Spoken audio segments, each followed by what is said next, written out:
Today we are going to cook one of my favourite dishes, chicken curry. For the curry sauce you will need 3 medium-sized onions, half a bulb of garlic and a thumb-sized piece of ginger. Chop it up so that it will cook nicely when it's boiled. You don't have to chop it too finely, just as long as it can be boiled and blended later.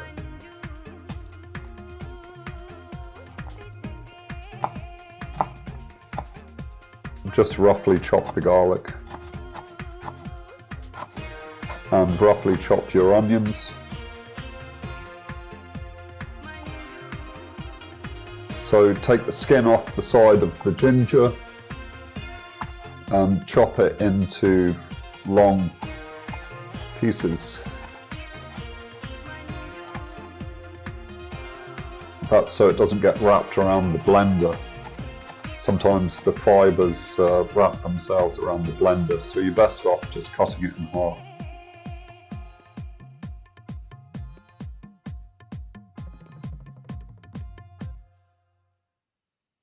And then add water until it just covers the top of the onion and ginger and garlic.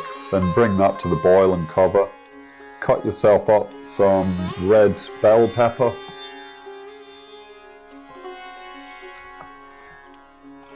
Taking out all of the pith.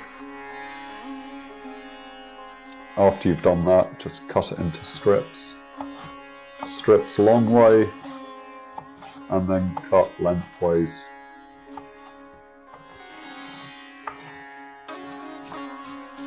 Cut an onion in half and cut it into quarters.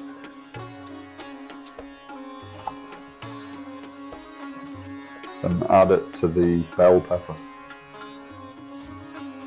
I like to use green chilies because they stand out. If somebody doesn't like their food too hot, it's easy for them to find the green pepper and just remove it.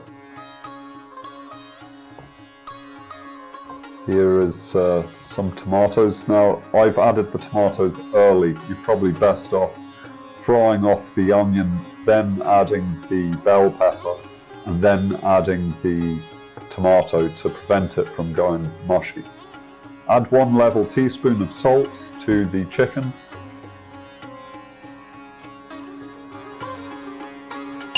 And then any kind of curry powder will do.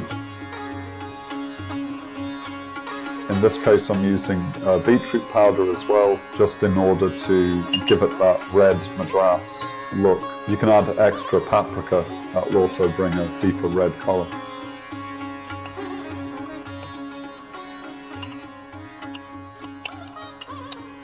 One level mug of rice. Wash it thoroughly, keep changing the water until it's clear. You don't want starchy, sticky rice, you want light, fluffy rice. Once the onions are frying, then break them up.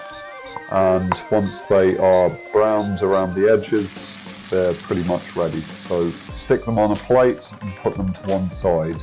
You can then blend your onions once they're cooked after about 40 minutes. Add plenty of oil to your chicken. Once cooked on one side after about 3-4 minutes on high heat, then turn once again. Turn each piece individually. You want to make sure that both sides are cooked. That sort of seals the curry flavouring onto the meat itself. Any residue, meat juices or curry powder in the oil is fine. You have to take it out like this in order to leave the oil in the pan.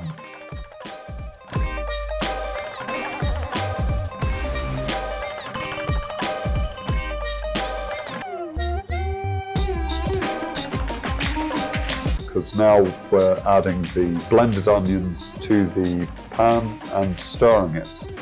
You want to make sure that the oil that was left in the pan is stirred enough that it just emulsifies into the onion sauce. At this point, add some tomato puree. My son is helping me cook.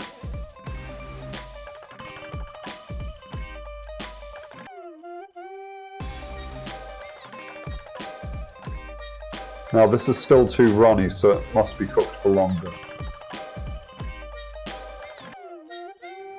Add 1.5 cups of hot water to your rice.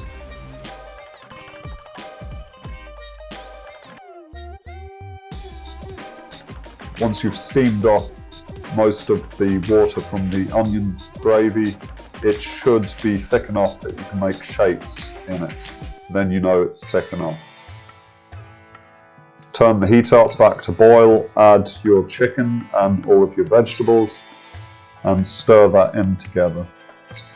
Chop yourself up some coriander.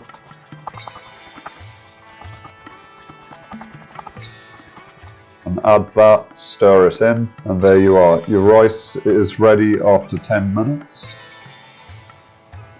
Once you've perfected how to make the curry, you'll have your friends and family rushing over to your house to eat your delicious food.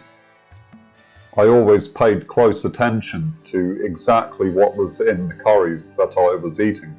I used to work in the oil industry in the Middle East. One of my favourite parts of working out there was eating the Pakistani and Indian curries. So quite often in the canteen it would be curry every single day, but it wasn't really very good. The work crew that I had was a mix of Indians and Pakistanis. The Indians and the Pakistanis didn't really get on that well, so they wouldn't eat together. The Pakistanis used to leave the refinery every afternoon. Just before prayer, they would go to a restaurant.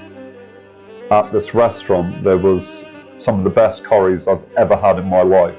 It was called the Al Shaheen restaurant, which means the eagle in Arabic, I believe, and that was in Saudi Arabia. Every single time I went in their pickup truck, we would sit down and have the best curry ever. It seemed to get better every single time that I went there. In the end, one of my work colleagues started coming with me, so there was a whole load of us in this pickup truck. Sometimes we would stay a bit too long and they would have to sneak us out the back door because you weren't allowed to be doing anything during the prayer time, during what they call Salah. So we would have to sneak out and sneak back to the refinery and hope that we hadn't been spotted. It seemed to work out okay, and they were a great bunch of guys and really got to know them well. Yeah, it's a shame there wasn't an Indian restaurant close by, but the Pakistani restaurant was absolutely #1. Loved it.